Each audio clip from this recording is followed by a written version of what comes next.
welcome back to Work Hard, Dream Harder. Today, Sarah and I are going to reminisce back on old times. Yay! Thinking about the past, even though we're dreaming hard for the future. Hey, but they say you look through the past to make sure you don't repeat mistakes, or you have to look to the past to ensure your future. Mm-hmm. I just realised I'm waving this. You probably won't hear me. I was like, oot, oot. But yeah. In the last episode, we were kind of talking about our dreams, our ambitions, what we want for the future.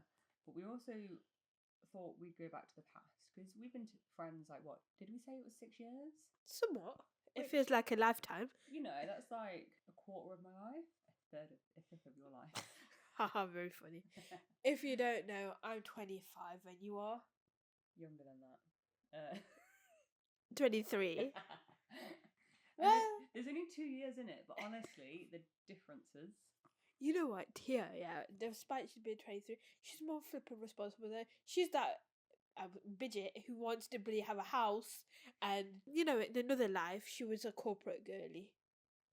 In another life? Oh, yeah. Wasn't it a month? I worked in an office for 3 months, and honestly, working Monday to Friday, 8 till 5 was not the vibe. But I still work in an office. Yeah, I guess, like, what we realised, she's not a corporate girly, and I knew I'd never be a corporate girly, so I didn't even bother. But besides the point of this episode. Whoa, let's go back to the real nitty-gritty. The issue is we have talking about how we met and how we became friends is we don't fully remember. It is hazy because, right, it all started with Friends of Association. Yeah, so I moved class halfway through our last year of college. 2018. Yeah, I think it was. Yeah, I think it was 2018. I moved class probably like December, January time. Yeah. Something like that. And because me and my friend were in like a really big class, it was really crowded, and we wanted to move somewhere a bit more, with less people in it. And that was my class. That was your class, because you had like quite a small class at the time, didn't you? Yeah. It was like less than 20. And that was just more our vibe. So we requested to change class, and my friend was friends with your friend, and so we kind of just out of not necessity, but just out of like our friends hanging out with each other, so we hung out with our friends, like because we remember like we watched the live action Aladdin. Yeah. We have a photo, and then I don't actually remember that. And there's like we had a photo, and we're like, oh my god, we do watch Aladdin together. But then again, we weren't that close until one day, like suddenly, and I think it was the end of year party we got close. But then again, Tia was I was very shy. I didn't really talk to anyone. I struggled to make friends. I didn't really talk to anyone. She showed me off. So basically, Tia. I know what you're gonna say. So basically, I decided to do the TV course. At university. At university, right? So a lot of the people who came from our BTEC course decided to do film, but I was like, yeah, I'll do TV. And then Tia out of the blue, right, messages me. So saying like, oh, how's life in TV? And I was like, oh my god, but it's so fun. Like we went to Weatherspoons like after lesson and all this blah blah blah. Like I was just hyping it up, yeah. And like, then I was on the film course, and it's just like snobby people basically, innit? Yeah, it's full of like, I hate to say this, but it was full of film snobs, and you know there was a few really nice people, but also the actual lessons itself, it was every year you just made 3 short films a year. Oh, but like I wanted something a bit more diverse than that. Film was quite different because it's like TV was quite different because we did like documentaries, interviews, but we'll mention it later. But COVID kind of flipped it up. But besides that, so Tia comes to me as like, oh, I might consider moving. And I was just like, yeah, it's a really nice place. So knowing Tia, so I go to the people who are already on my course. Oh yeah, there's this girl, Tia. She's very quiet. And then this midget decides to be the most like, I don't know what the hell happened, right? She's like a Pokemon. She evolved into this like chatty thing, and one of my people, this guy comes around him and he's like, "What the flip are you talking about? Tia's not quiet," and I was just there, gobsmacked, like.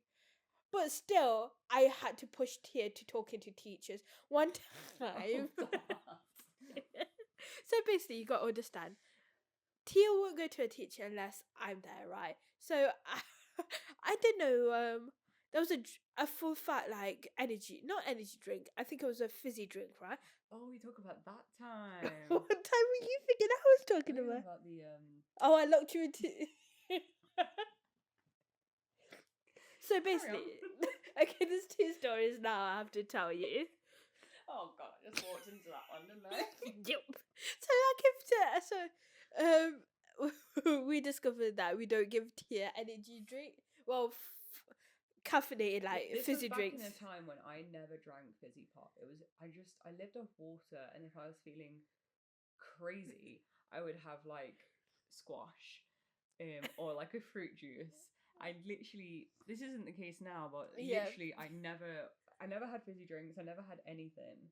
So to put it into perspective, for me to have a full fat, like it was either Coke or Pepsi, drove me like I Off just the got walls. hyperactive with it. For context. So and we were talking to our course leader, who is like the guy who runs the course, right?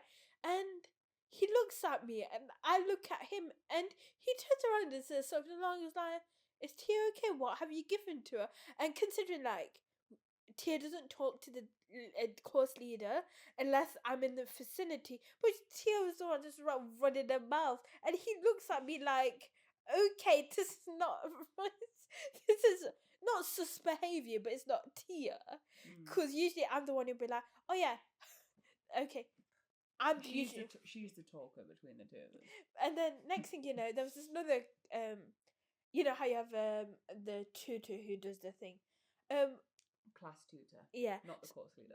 yeah. So this was another occasion where they have an office, right? And we had an assignment due, and obviously I needed to brush it up. So I said to Tia, "Oh, I came down," and then I was like, I "Oh, think you're missing a bit of the story here. what?" They have no context. They have no idea what you're talking about. Well, go ahead. So we had not dissertation, that's third year. Like an assignment due. I forgot what the word for it is now. One of And those. it was due like that evening, and I was going through some stuff at the same time, and this assignment had completely like Frazzled your brain. well, I forgot it was even due. Like I forgot we even had it. And that wasn't like me. I was always like ahead of the game with assignments. I was always like, yep, I've done it a week in advance, like it's fine. And this one I just forgot of its existence entirely. And it got to the day and our tutor's like, oh yeah, the assignment's due tonight. And I go into full panic mode and I'm trying to do this assignment and I think I'm so panicked that I can't even cobble it together. Like I just go into full panic mode. And you've got your own assignment to do. I'll let you finish. So basically, so I was just like, "Oh, just talk to the teacher, right? He'll help." And then Tia was just like, obviously in the state of panic. So what I do is we go to the office, and he was there. So I knock on the door, and I was just like, "Oh yeah, Tia needs to talk to you about the assignment." And then I was like, "Oh ish, I need to do my own." And then the door kind of locked, so I pushed her in and said, "Oh, to the teacher, like, oh, she needs to talk to you." And then I forget, I leave, and then I come back it down, and I was just like, "Oh no, I can't. I don't want to knock the door." So I'm just looking in there, and then I was like, "Okay, they're okay." And then Tia was pissed. Honestly, you pushed me in that room, shut the door, and it locked itself. And then And then the tutor is just stood there staring at me, waiting for me to say something. And I never used to speak to the tutors. I would say to Sarah, oh, can you ask them this? And she would say it. no, but I swear I said, "Oh, Johan, Tia's just struggling with her work." Right? I swear I kind of said that. No, you just kind of went, Tia needs to speak to you, push me in the room. And I didn't want to talk because I wasn't a talker back then. And then I'm just the thing like, was, if the door didn't close behind me, I was just like, oh, I just peeked because they had a little window. I was like, oh, okay, they're doing fine. Not knowing that Tia didn't say anything. And then they were doing stuff, and I was just like, I went upstairs back to my laptop, did my work.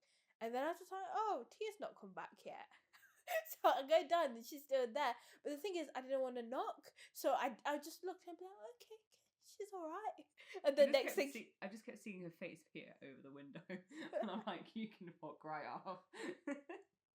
And then I was just, oh, there's another time with Fletcher. Oh, yeah. So there's another time. To be fair though, I was really peeved off with you at the time, but it helped me a lot. Because my tutor was like, what do you need help with? And I just went, everything. And he took me through like the entire assignment. He was such an understanding person. I've got this habit to not. So when we're in first year, you have like a mentor from the second year. And we had a Friday class in the morning, and then there was a couple of seats with the second years in the IT suite. So because we've got no life, so we decided to be like, we spoke to the teacher who was teaching. It's like, we'll be in the back, right? Can we just do our work? And they just had an assignment due, and obviously because they were second year, they've done what we did, and we were debating, we didn't know this answer, and there's what would you call it, a second year guy who helps it us. was our mentor, like class mentor. They get basically someone from the other class who has already done what you've done to mentor your class. So Tia was just like, oh, don't annoy him, he's got work. And then she was just like, stop. And then my big gob goes like, hi, we need help. I said his name, and then Tia was just like, what the fuck? I'm like stomping on her foot at this point, like, shut up, shut up, shut up. And then she was just like, oh, she's like, oh, I know you've got your assignment due. You can just turn around and be like, oh yeah, I've already done it. I'm just Yeah, playing games. and I was just like, Tia, this is the thing. If you don't ask, you never know. And then that's what during uni it was just like, I just see Tia, like, I just had to push her. But then bloody hell, as soon as we left, like, COVID I think was a big point. Like, we were like fed up. Yeah. In the fact that uni didn't give us anything we wanted, and that's when the real growth changed. Uni was a tough one because we both went there to further our opportunities, and oh my god, first year. Wait, just so if you don't know, we did a degree. Well, I did a foundation. We both did a foundation at the end.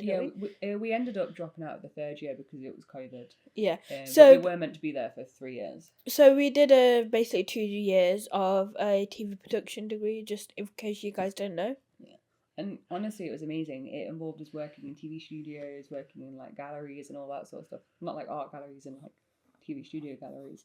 Mm-hmm. And we worked with companies like Newsic, BBC, Notts TV, like all sorts. Local to Nottingham, like broadcast people. Yeah. And the BBC was a big thing for us to do.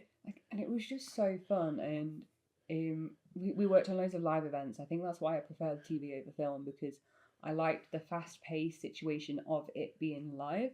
And I think the real turning point of my confidence was the course leader towards the end of the year started giving me like floor manager jobs, and I really had to get out of my comfort zone and start like managing people, and that was really difficult. But he saw something in both of us that I think we didn't see ourselves.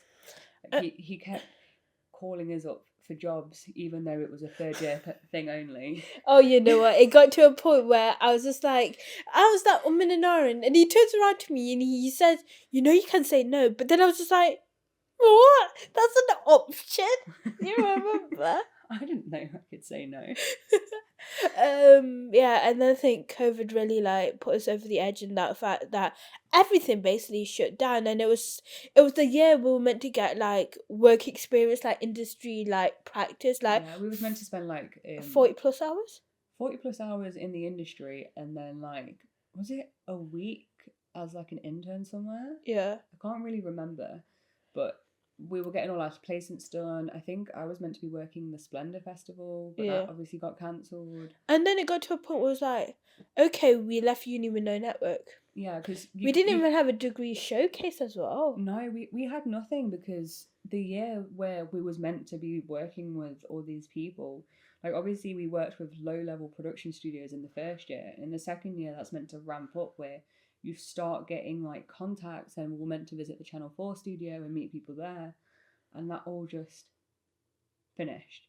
Like, we went from working our way up and working with studios to filming our essays in our bedrooms, like. Yeah.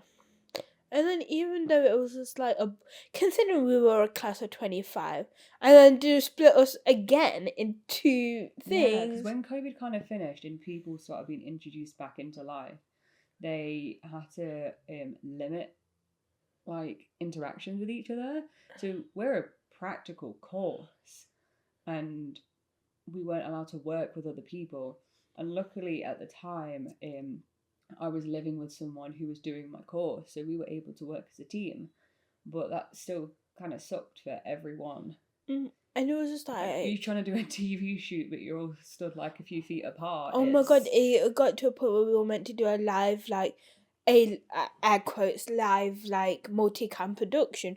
For those who don't know, it's just like everything's done live. Basically, there's no cuts during after, and it got to a point where we had to do the bloody cobble that together with the rehearsal footage. Yeah, which the rehearsal footage was. I wasn't even there for it. I think I was filming the ice skating studio. So I came back after like filming with the BBC in Sheffield, and he's showing the class this like footage from the rehearsal, and in the rehearsal itself, like the actors start arguing with each other, and you hear the people. You hear the people. Yeah, you hear the people behind the set also arguing with each other. And we had to use that and edit it from home. It was It's crazy. Just for those visual thingies, I think my thingy's out of juice. Yeah, but yeah, it was crazy. So literally, university was meant to be so fun, and well, it was so fun until it didn't. Yeah, until it wasn't. Until COVID happened, and obviously that's not anyone's fault. The uni did what they could. They weren't really given a lot of parameters. They still needed to keep safe and keep us safe, but it just really, the whole situation just sucked. McDonald's wall. Oh my god! Right. So when the rules were first introduced and were first allowed back to uni, we weren't allowed to use the cafeteria. Yeah. But we had like an hour lunch break. And I think everyone in the class had kind of given up trying to social distance properly, because it's impossible when you're doing a practical course. We had our masks on and everything. Your masks, your sanitizers. We weren't going right up in each other's face, but sometimes you have to walk past next to someone to get something or whatever. And we had an hour break, so we all wanted food.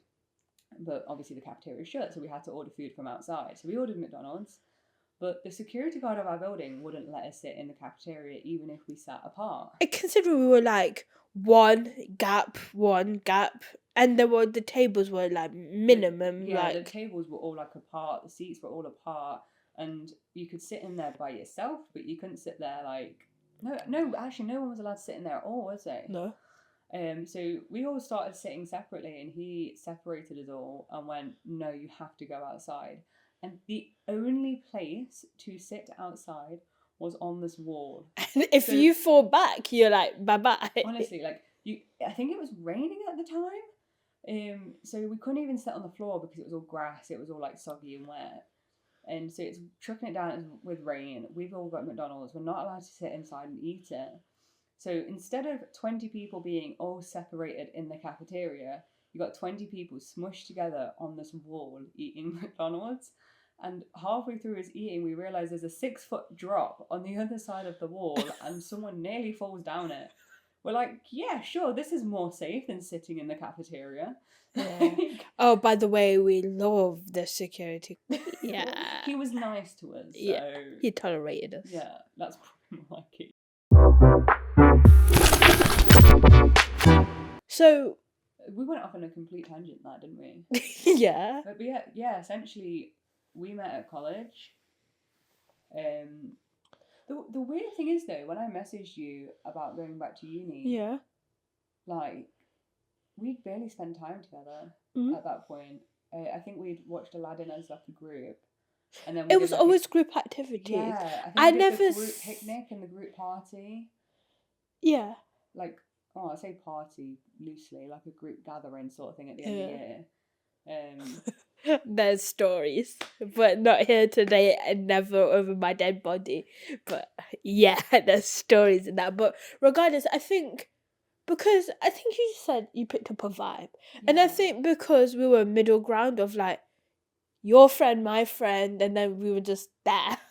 Like I was never one of those people that reached out to anyone. So even though I barely knew you, the fact that I reached out to you But then at that I point in never time, batted an eye till you yeah, told me that that's yeah, something you wouldn't do.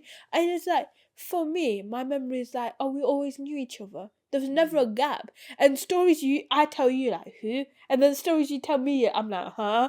It got to a point where I didn't even know some people's name and you point them out and I'm like, oh yeah, the work's hard. Like, yeah, I was just like... I remember like talking to you about someone who I was with at the beginning of college before I moved into your class, and I'm having a full blown conversation. And you're just there like, yeah, look, I'm really confused and nodding, and then eventually you just go, I have no idea who that is. Like, what do you mean, first year of college? And you're like, I wasn't in your class, dingus. But that happened the other way as well. And I was like, oh, do you know this? I was like, an inside joke happened. And I was just like, haha. That inside joke. And you're like, what? No, I wasn't there. Yeah, no idea. Oh, yeah, the inside joke, Gosling. That was Oh another. my god. Because you started, we knew each other, but then you started, the uni it wasn't that late, was it? It was a couple of weeks. When did you... I started uni a month after uni started, I think. So then were you in the... I was in the film course for a whopping 2 weeks. Woo! So we already made this joke, which we'll probably tell you like later on in the... Later on in life. later on in life. But I think now we're at this point where...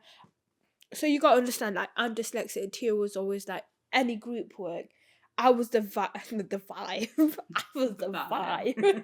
But Tia understood me, so it got to a point where I'm like some sort of dyslexic translator somehow. Do you wanna go and tell them? Do you wanna go and then announce the miscommunication? And I think I had sent an email about an essay or something, and I was waiting for a reply back to see on what I needed to improve. And Sarah sent me a text going, decrease in your back. That's how it was spelled.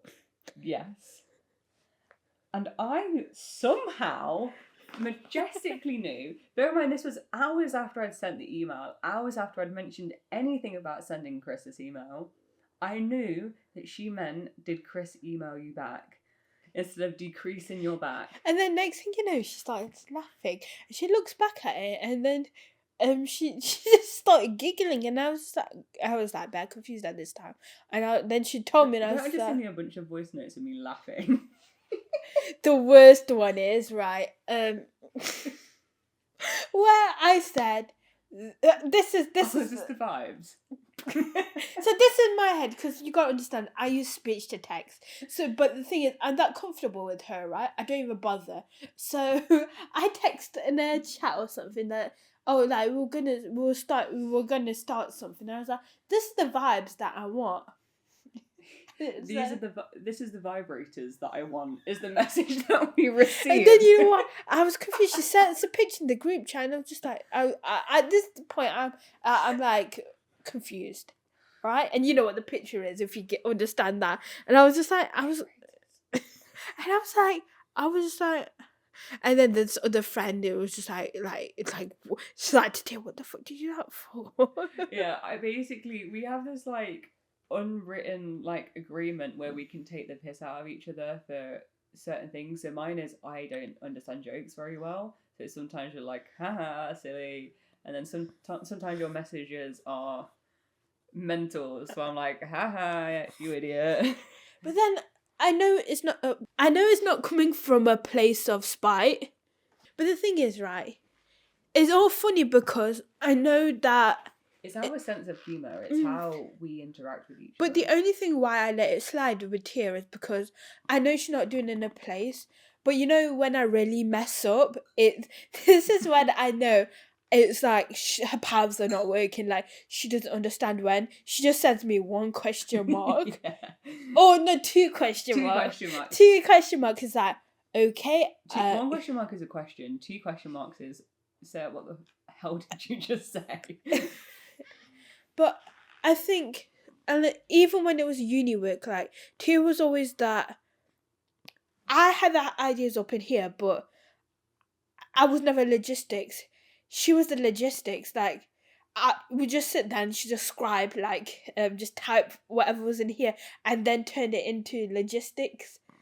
And it was just like, oh yeah, we always sneaked Ryan Gosling in any PowerPoint. It was our mission. How that started. So basically, the 2 weeks Tia was in our class. One of our tutors, my favorite tutor, he was showing us color grading, right? Like how to do it, and then there was a picture of Blade Runner, the one with Ryan Gosling, and then we got in discussion about how Ryan Gosling's acting's like a house plant, and I think our teacher was talking about like how he just got a face of a house plant, and then that joke, and then I escalated it. So every time I appreciated the teacher, I made him a card with Ryan Gosling's face on it, because I knew this teacher when I was doing BTEC. So when he helped me, I got him a Krispy Kreme donut, and then from that joke, it escalated by me making cards with Ryan Gosling's face, and then then it just escalated, and it was like.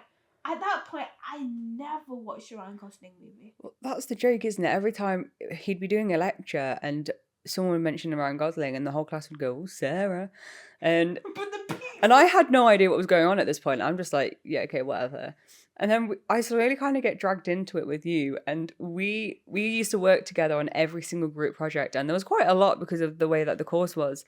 And Ryan Gosling was in every single one. But it got to the point where I was like, I'm making a documentary about him. Oh, let's just stick La La Land. That makes sense. But then we were doing that advert for jewellery, and I still put his face in it. Literally, we had to do like a pitch on advertising a jewelry brand, and we literally somehow got pictures of Ryan Gosling just randomly in this pitch just to prove a point. And then the audio one. Oh, okay. This was funny. We had to, because our degree was like arts but science, right? So we had to do experiments. So we had to do about how far can a microphone pick up sound. So instead of doing 1, 2, 3 mic test, we had a robot. I had like a £6 speaker from Wilco, and I connected it to my phone. It was tiny, and we put it on top of this mannequin's head. And it was just like a robotic voice going, Ryan Gosling. And that was like one of our first like joint assignments. And then it was funny that when we left uni, our old tutor, he does like this film thing. And then I just thought, because of the COVID, like I never got him anything to appreciate him by.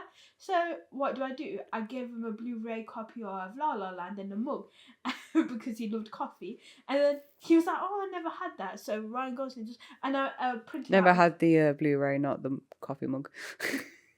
Yeah, that.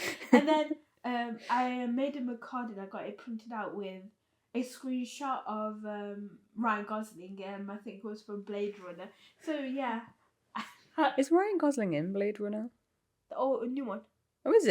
Yeah. I've not seen it. The newest 19 something, but yeah. Because I watched the original, but not the new one. No, the new one. Yeah. So, and then the thing I found funny about that is that I've never watched a Ryan Gosling movie, but until now. Now she's a Ryan Gosling fan. I think Barbie sparked that in you though, didn't it? I'm just that and his hair doing bloody Fall Guy. I think I was doing an interview and he had that like. Fall Guy was a good film. And he had that coloured hair and I was like, yeah, I'm accepting it now.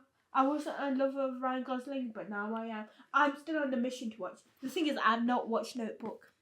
Have you not watched The Notebook? No. To be fair, I find The Notebook quite Toxic. yeah. I don't think it's a love story. I think it's a toxic story. Mm-hmm. What do you want from me? That's you see that. But yeah, I'm like my life goal is to meet Ryan Gosling. Never meet your heroes. But he I don't think he'll mess it up. He's Canadian. Sorry. Okay, but I think we grew stronger as people because of Ryan Gosling. For my love of Ryan Gosling. No, I think we got introduced at college, and uni really made us friends. Because I don't think we had the middleman of association of friend. Yeah, like at uni it was just us two, and then we made the friends around us. And we started a thing because you moved and everybody moved. Like 2 other people Oh my gosh, yeah. I moved from film to TV, and then within like the next year, I think 3 more people did the same move, and I was like, whoops, sorry, film course. But the thing is, what I appreciate about Tia, she respects what I can't do in that, not that I can't, let me rephrase. She respects the way I think. Like, I ain't gonna, like, group chats, hate it, gonna blank you by accident, but Tia makes the way to ring me, or we schedule in time using that app. Oh yeah, we call like once a week for at least a couple of hours at a time, and if anything's popped off in the group chat, like if anyone said anything, I just tell her about it. I didn't realise how much I relied on her until she decided to leave the group chat, and I was like, fuck. That's a story for another day. But yeah, and I think now we're at this place that we're gonna start a business. Like, that's why we're doing this podcast, to make time. And what do you think? I don't think much, to be fair. We know that. I think it's cold because my heating's not working. What do you think that is the key to have a long-lasting relationship? Oh, I didn't think you saw me like that, Sarah. Let me rephrase that. I'm cutting that out. My partner's going to get jealous here. What do you think? Because we're all adults now, and I think you know what you need to do is make time for the other. Yeah. It gets to the point where we schedule stuff. We've got this app called How About. Shout out to that app. Oh my god, that is brilliant for us, because basically it's like a calendar app, but you share it with your friend, and you can have the option of showing them your calendar or not showing them your calendar. And then you can hide bits if you're like. Yeah, you can hide like something in particular, so it just tells people that you're busy, but it doesn't tell them what you're doing. But in all honesty, I don't really care. So Sarah sees everything because of my shifts changing all the time and your shifts changing all the time. We see each other's calendar, and it's not like a creepy thing. A few people think it's creepy. Like I said, you don't have to show someone what you're doing. No, but it's like if I know Tia's at work, and then she's not getting a response for like 10 hours. Yeah, but it's like I know she's at work, so. But if I see she's not at work, I drop call her. Basically, call if she picks up. If she doesn't, or she messes me busy, and then I'm like, okay. Then I'll call you back when I'm busy. When I'm free. When I'm busy. Yeah, I don't know how that works. But you make time, you know? Yeah. It's just like, if I see nothing in your calendar and I'm bored, I'm like, I'm going to call Sarah. We'll just call each other whilst like cooking dinner or washing pots, but... I can't, yeah. It's something though, isn't it? And the thing, especially when I was watching this podcast, and I think her name was Mel Robinson, and she was like, in your 20s is the first time where you don't follow a rule book. Like, it's the first time you and your friends are on different different stages in life. Yes. Yeah. And then you're like, you're not forced to meet at uni. You're not forced to meet at a certain time. So you make it. It might seem shitty, but if you're not going to make the time, you're not going to... Well, it's mental. Like, our friendship group, you've got someone who bought a house this year. I have a friend that's getting married at the end of this year. Christmas wedding. Weird. I did tell him that. We have people like who are further on in their career, people who are still in education, people that are just starting out at their career. Like, some people are in relationships, some people have been together for years, some people are in new relationships, some people aren't. But the thing is, if you don't make time, you're not going to meet them in the middle, because you have no excuse. And it's like the friends that I've not ignore the friends who don't make time. You're like, if you're the person who reaches out always and they don't give you that same energy, it goes to the point where it's like you don't really care. So it's worth just cutting them out, because the thing is, what you got to realize, the people you hang around with, you become those people. So if you hang around with people who just don't care about their future, it kind of rubs up on you. Because I have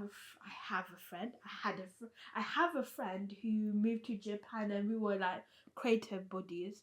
Like, we started stuff, but then I didn't realize that her moving to Japan affected me, because she was like the person who had the same level of creativeness like that. And then she was gone. I was like, oh, okay. I didn't realize how important that was. I think you got to make time, otherwise these friendships don't work. True. And it's never too late to cut out the toxic friends.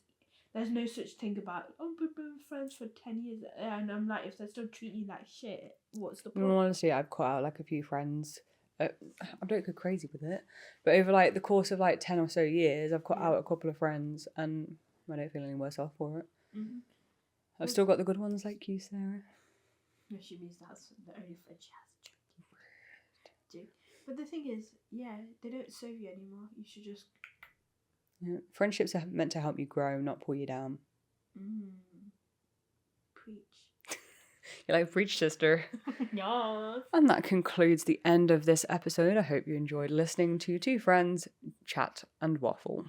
Yeah, chat and waffle. Because if you don't plan, like we say, work hard. Dream harder. Because if you don't, your dreams won't come true. Boom.